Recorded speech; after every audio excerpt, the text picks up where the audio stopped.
Poise and Power. Part 7. Be composed and self-possessed. Forget the outer self by thinking deeply about the inner self. This is extremely important because complete self-possession is the result of mild surface action and a full, strong, serene interior action. To forget the outer self does not mean to ignore the objective and the physical life, but to establish the center of conscious action in the larger interior life. What we become conscious of, that we shall express. Therefore, when we consciously live in the larger interior life, we shall express a larger measure of life, and consequently the outer self will be far better supplied and cared for than if we lived on the surface. In the attitude of complete self-possession, the mind has full conscious control of every action of the personality, and can therefore prevent every unnecessary movement of thought or muscular activity. It is a fact to be well remembered that every unnecessary movement of mind or body is an uncontrolled movement, and that every uncontrolled movement wastes energy. In the average person, restless, nervous, uncontrolled action is almost a habit, appearing especially in unnecessary movements of hands and feet. This is a lack of poise and must be overcome. However, when we try to remove unnecessary surface action, we are liable to be drawn to the opposite extreme and become too quiet. In this age, when the inner life is being studied so extensively, a great many arrive at the conclusion that the serene life is the only true life. This conclusion is based upon the discovery that the higher consciousness can be attained only through the perfect calm. But though the perfect calm is necessary to the attainment of any larger or higher state of mind or consciousness, still, the perfect calm alone will not bring these things. Too many students of the new life have aimed at simply becoming quiet, acting upon the belief that both wisdom and power will come in the silence. But in their efforts in this direction, they have overlooked one of the greatest principles of attainment in existence.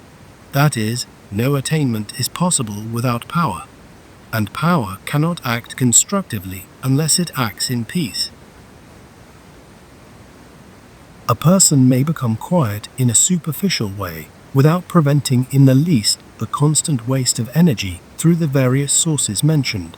In this quiet state, he may expect to gain power, but no power will be gained until he stops the waste of power and consciously unites peace with power. We must remember that the consciousness of peace and the consciousness of power are two distinct states of consciousness. Though both states may exist in the mind at the same time, still, if they are separated, nothing will be gained as far as the gaining of power is concerned. The quiet person has the consciousness of peace. The strenuous person has the consciousness of power, but neither has poise, and both are wasting their energies to an enormous extent.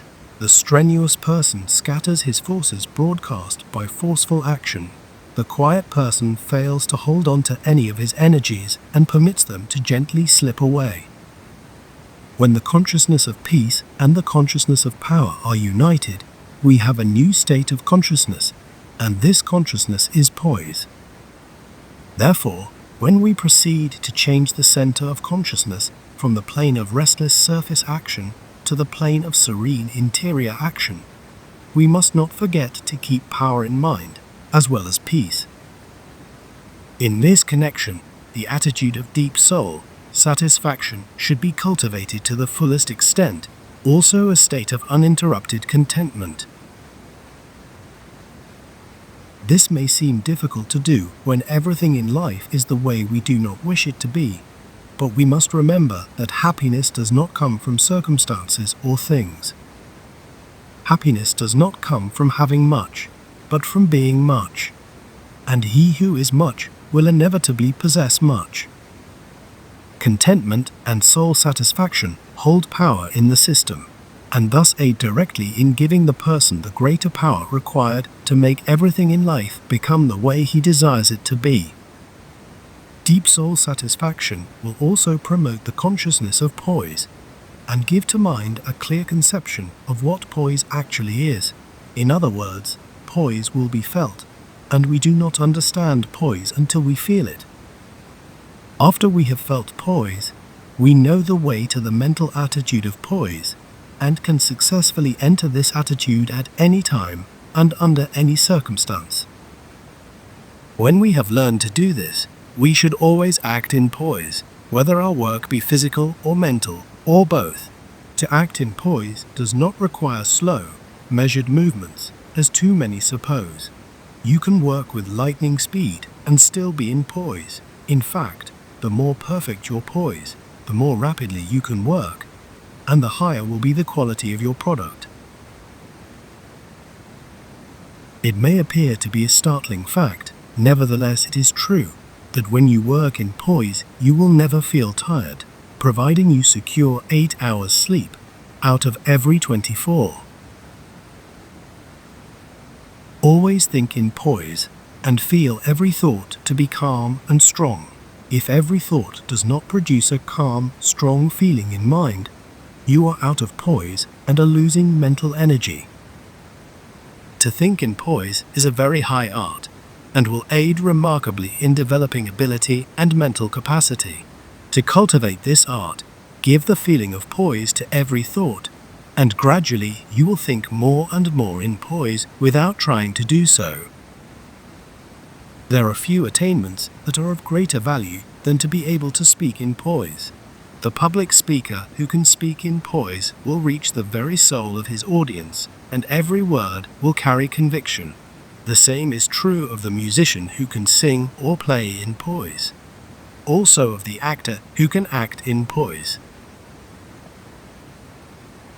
In our daily association with people, we shall find that the word spoken in poise is the word which produces the results desired. In brief, if we have to depend upon our voice for success, we shall never fail when we speak in poise.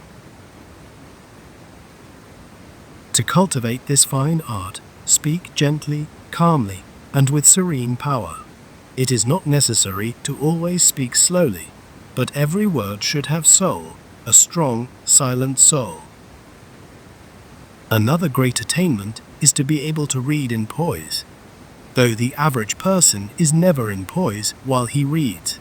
The cause of this is the habit of rushing through an article to get the main points, or skimming over as much matter as possible in a given time. When we read something which is not interesting, we pass on as rapidly as possible to get through with it.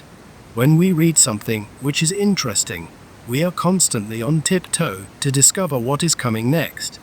The result is nervousness, restlessness, waste of energy, and the formation of tendencies which lead mind into the shallow, the superficial, and the inferior. To cultivate the art of reading in poise, select the best, or that which is absolutely necessary for you to read, and read very quietly at first. Realize that it is not how much you read that counts, but how much you gain from that which you do read. Express the feeling of poise in every word that is mentally spoken, and try to discern the inner meaning of every statement made. This will develop depth of feeling in connection with your reading, which is so necessary to the attainment of poise.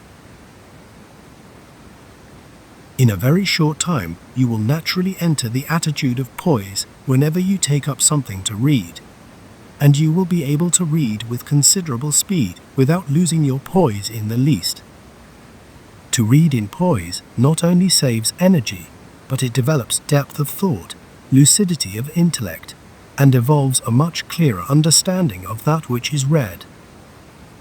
Among all great attainments, that of going to sleep in poise is by no means the least, because no one can fully gain that for which he goes to sleep unless he goes to sleep in poise.